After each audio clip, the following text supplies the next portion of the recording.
Caríssimos irmãos e irmãs, viva Cristo Rei, viva Nossa Senhora Rainha, viva! É um prazer estar aqui com vocês mais uma vez. Eu sou o Padre Nilton, diocese de Sete Lagoas. Atualmente trabalho na paróquia Santana do Riacho, né? Sempre à disposição de todos vocês, aqui ao pé da Serra do Cipó. E estou aqui hoje para falar um pouco do presépio, da história do presépio, como que ele começou, qual que é a sua origem, qual que é a sua intenção. E nós temos que começar do começo, né? E primeiro nós temos que falar do Natal. É verdade que nós já acostumamos com o Natal, só que nós não sabemos a profundidade que é o Natal. Muitos pensam que todo ano no Natal nós celebramos o aniversário de Jesus, que já teria lá uns 2022, 2020 e poucos anos. Mas não é isso. Olha que interessante, pessoal. Se você olhar o Antigo e o Novo Testamento, você vai ver que parece um caos de amor, né? Um caos de namoro. Constantemente Deus é chamado o amado, o noivo, né? E a humanidade é chamada da amada, da noiva. Então é um caso de namoro. É Deus que se mostra, que se revela, que tira o véu e age na história. É Deus que age na história. Se você vê o Antigo Testamento, por exemplo, Deus age na história, primeiramente ao longo de todas as civilizações mais antigas, guiando o coração dos sábios, guiando os corações dos seres humanos. Deus vai se mostrando aos poucos. Aí foram nascendo grandes grupos religiosos. Tudo é Deus que vai conduzindo até uma plenitude. Então, quando chegou o tempo, Deus fala: quem é Abraão? Sai da tua terra, vai para onde eu te mostrar. Então, nós conhecemos a ação de Deus através dos seus santos patriarcas, Abraão, Isaac, Jacó.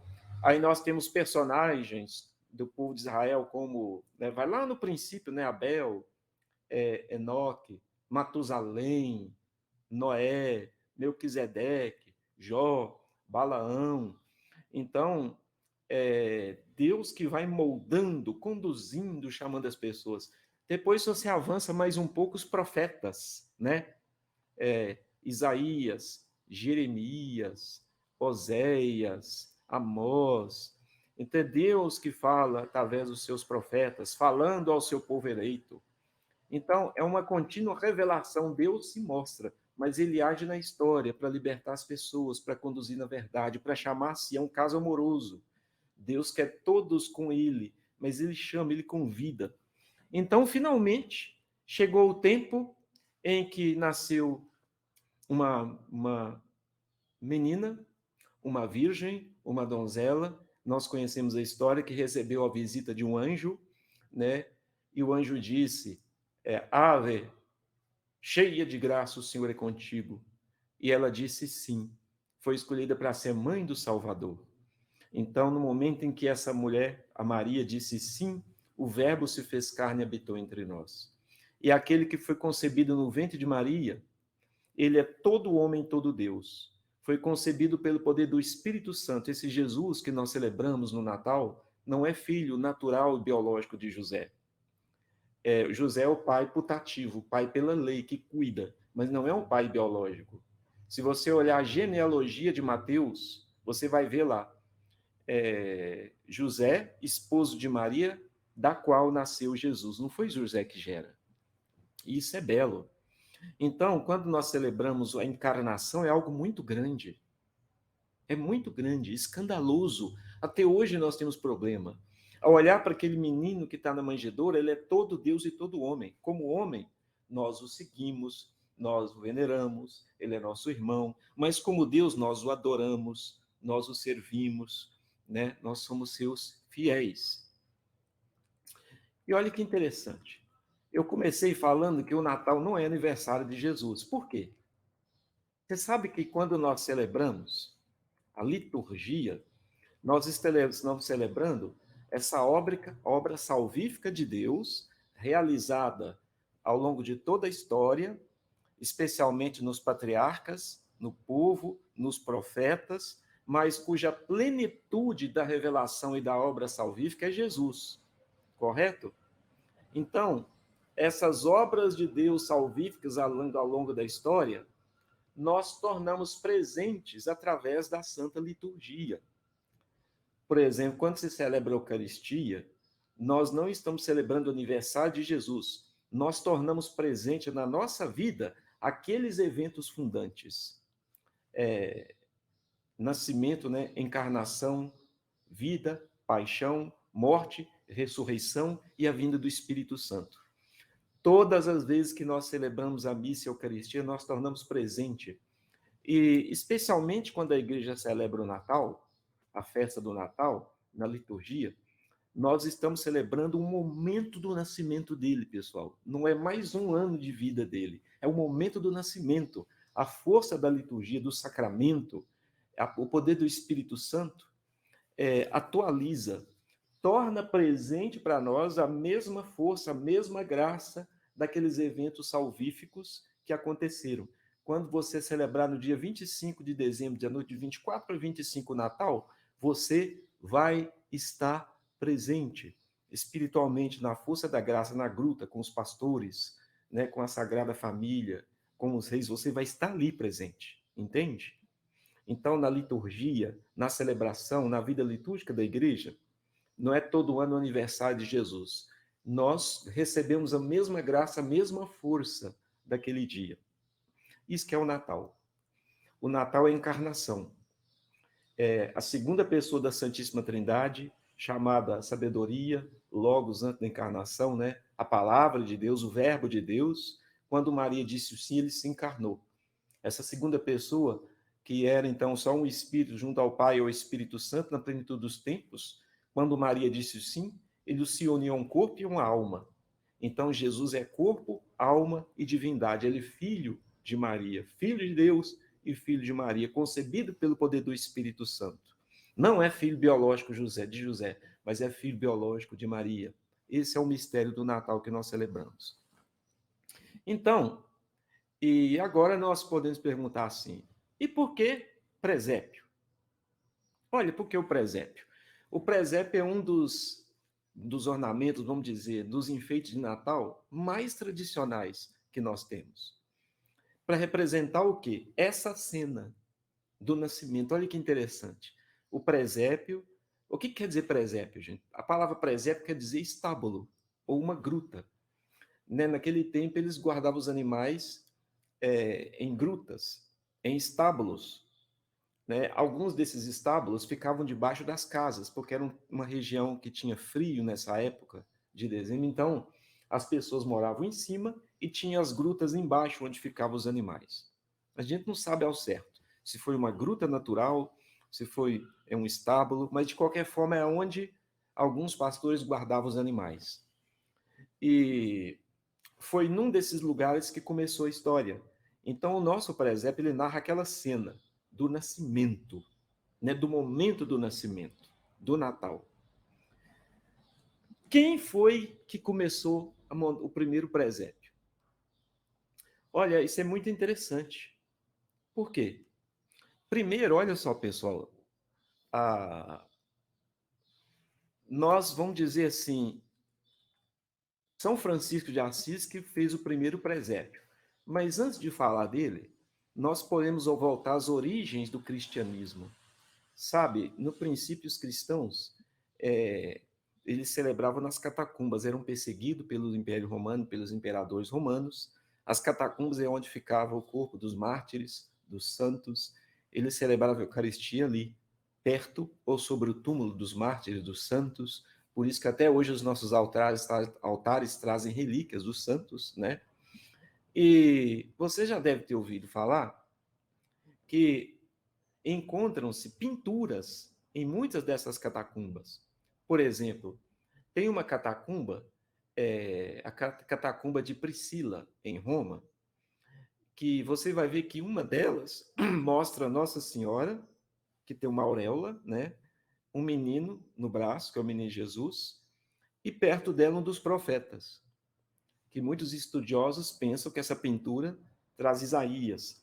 Pois Isaías, no capítulo 7, versículo 13 a 14, vai dizer assim: ouçam agora, descendentes de Davi, não basta abusarem da paciência dos homens, também vão abusar da paciência do meu Deus? Por isso o Senhor mesmo lhes dará o sinal. A virgem ficará grávida e dará à luz um filho, chamará Emanuel. É uma pintura antiquíssima, na origem do cristianismo. Está retratando Maria com o menino Jesus. Então, essa maneira de retratar as coisas, através de pinturas, de imagens, é muito antiga, pessoal. É da origem do cristianismo. Não fomos nós, no tempo medieval moderno, que inventamos isso. Agora, na noite de Natal do ano de 1223, em Greccio, na Itália, São Francisco de Assis celebra uma gruta, né? Uma gruta próxima da capela da aldeia, a cena do nascimento de Cristo, mas não representada com figuras e miniaturas dos objetos, né? Não, mas nem com pessoas, né? Então, o que acontece? Ele faz uma representação simbólica naquele lugar, né? Ele celebrou a missa da noite de Natal, acompanhada por essa representação, a cena do nascimento, mediante uma manjedoura sem menino, com o boi, o burro, baseando-se na tradição cristã e nos evangelhos apócrifos, bem como na leitura de Isaías. Olha que interessante.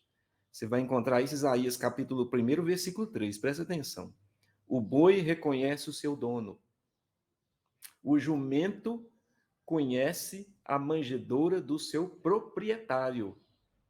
Mas Israel nada sabe, o meu povo nada conhece. Olha, pessoal, então, resumindo, na noite de 1223, numa grota, São Francisco de Assis celebra a cena do nascimento. Ele coloca uma manjedoura, né? E a figura do boi e do burro.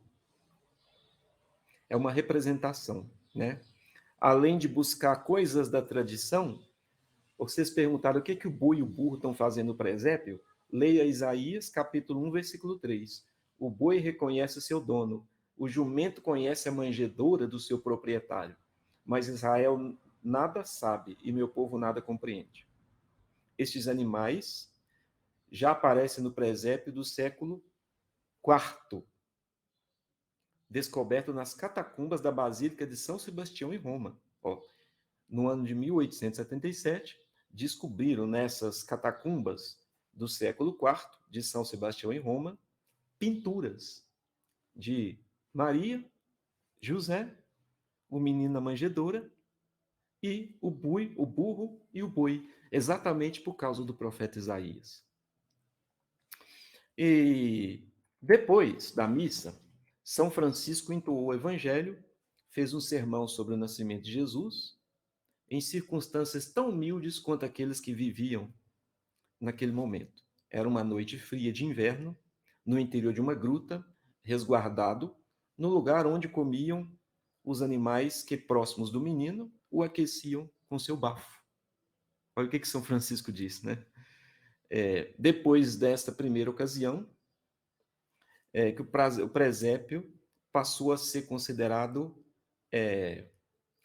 como um drama litúrgico, para a liturgia, né? E foi popularizado com o tempo, né? Com figuras de barro, de terracota, de cera, de madeira. Então, vocês estão vendo que São Francisco, ele montou naquela gruta no ano de 1223, numa noite de Natal, o primeiro presépio. Mas nas catacumbas dos cristãos, especialmente da Basílica de São Sebastião, desde o século IV, já haviam pinturas do presépio. O boi e o burro, por causa de Isaías capítulo 1, versículo 3.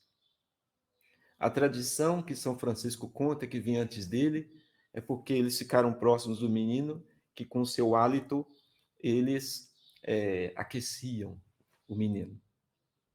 E é muito simbólico, pessoal. Nós temos a figura de José, José tem uma mensagem toda especial no presépio, né? José é a figura paterna, a figura paternal, que passa todo o evangelho sem dizer uma palavra, mas que fala com suas ações. Maria é a mãe. O galo está ali na madrugada, né? Na madrugada daquele dia, o galo que anuncia o dia que vem. Para quem é judeu, desde os primórdios, desde que era criança, você era ensinado que quando o galo cantava a primeira vez, você se levantava e fazia a sua profissão de fé. Escuta, Israel, o Senhor nosso Deus é um. Amarás o Senhor teu Deus com todo o teu coração, com toda a tua alma, com todas as tuas forças e com todo o teu entendimento. E depois a pessoa rezava assim. Isso era pelo volta de 4 ou 5 horas. Né? Bendito seja o Senhor, assim como o Senhor ensinou o galo, uma criatura, a discernir entre o dia que vem e a noite que termina, ensinai também a mim a discernir nesse dia entre o bem e o mal, praticar o bem, jamais fazer o mal. Então o galo vai aparecer no nascimento, o galo vai aparecer quando Jesus é preso e Pedro nega 3 vezes, né? Então é uma figura simbólica. Os pastores estão lá fazendo o quê? Foram os primeiros que ouviram a mensagem do anjo. Glória in excelsis Deo, ex in terra pax omnibus bone voluntatis. Glória a Deus nas alturas e paz na terra aos homens de boa vontade. Eu gosto de pensar por que os pastores ouviram primeiro, porque foi numa madrugada e eles estavam acordados cuidando dos seus rebanhos. Eles estavam acordados, atentos. Então eles viram esse sinal no céu, foram os primeiros a adorar, né? O anjo está lá, é o próprio anjo que anunciou os pastores, mas também lembra o anjo que anunciou a Maria, ave, cheia de graça. Então, pessoal, isso é um pouquinho da origem do nosso presépio, né? Depois de São Francisco, foi crescendo cada vez mais. A partir do século XIV, a montagem de presépio pelo Natal tornou-se tradição na Itália, foi passando para o resto da Europa, a princípio com prática eclesiástica, depois por todo o povo. Em concreto, os franciscanos, encarregados de divulgar a tradição, levando-a, né, no século XIV para a Espanha, no século XV para italiana Nápoles, e assim foi crescendo. No século XVIII, o rei Carlos VII de Nápoles passou a ser rei da Espanha e promoveu a difusão dos presépios nesse país. E foi crescendo até chegar aos dias de hoje. Então, é uma maneira muito simples, queria falar para vocês um pouquinho dessa história do presépio, né? Não é só um enfeite, pessoal, é um convite à oração. Ele fica num cantinho da sua casa, né? Que se monta o presépio no início do advento, se coloca o menino Jesus da noite do dia 24 para 25, depois lá no dia 6, na Epifania, chegam os reis, né? É uma oração viva, para lembrar que na nossa liturgia, quando você celebrar a noite do Natal, você, aliás, diria mais, quando você celebrar o advento, você está como Maria, como o Antigo Testamento, esperando a vinda do Messias. E quando chegar no Natal, você vai ter a mesma alegria do dia do nascimento de Jesus. Que o seu Deus abençoe, que vocês tenham um santo Natal. E que pela intercessão da Virgem Maria e São José, abençoe-vos o Deus Todo-Poderoso, Pai, Filho e Espírito Santo. Amém.